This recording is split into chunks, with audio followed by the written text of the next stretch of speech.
We will offer toolkits to our member parties. We will offer them support to campaign, and that obviously in that way I mean in showcasing a manifesto, on some graphic elements they could use on social media, on advice on some questions, some lines to take, for example.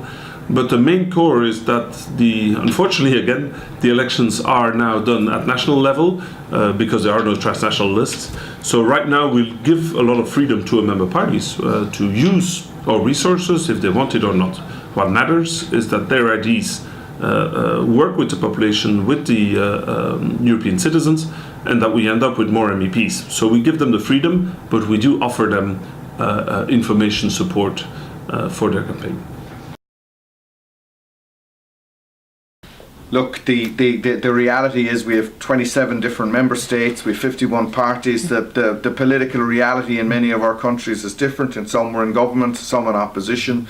In some cases we have elections, local elections at the same time, and possibly national elections also at the same time. So there will continue to be a very significant national component to the European elections, and that's perfectly acceptable. But what is clear is the European elements will to a much greater extent be a part of every European election. We know that more than 50% of people we've opinion polled, 51% in every member state from the opinion polls that we've done to date now tell us that they want the European elections to be about national and European issues. So the presence of European issues is there, and for that piece of the election we will have Manfred Weber, our Spitzencandidate, and we will have our EPP pan-European campaign. So it will be a combination of both, working with our member parties and also having our lead candidate.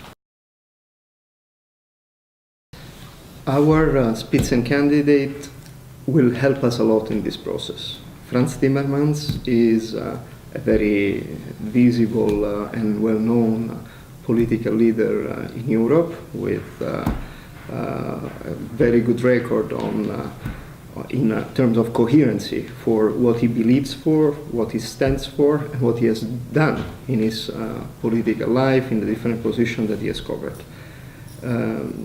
Additionally, he's somebody that speaks many languages, so he will be able to interact directly with the public opinion, with the citizens, with the constituencies in different member states through different political parties, our members.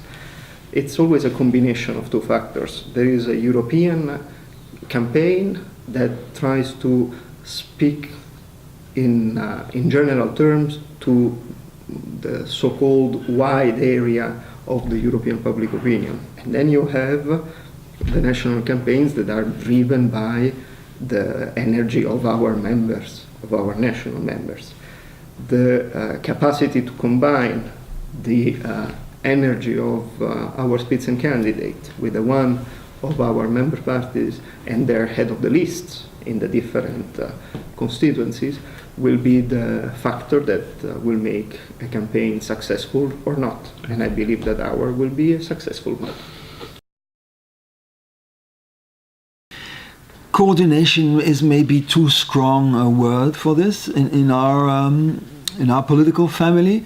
We have a political party, which is called the Movement for a Europe of Nations and Freedom, and it's going to work out a number of themes that could play a role in the campaigns in the member states, but it's up to the affiliated parties to use this or not.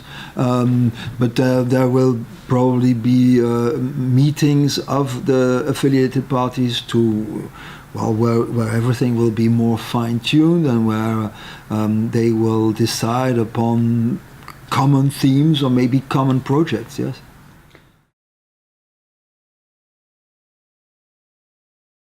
The Green family in Europe consists of many parties with a long-standing history, a lot of experience and many successes. We, as European Greens, will not limit them to put that experience and passion to good use. We aim to let our member parties learn from each other in order to spread the green wave we are seeing in many countries. Our member parties came together on a common manifesto, 12 key priorities and 2 Spitzenkandidaten to lead the Green path for Europe. The European Greens will strengthen the national campaigns by communicating about it.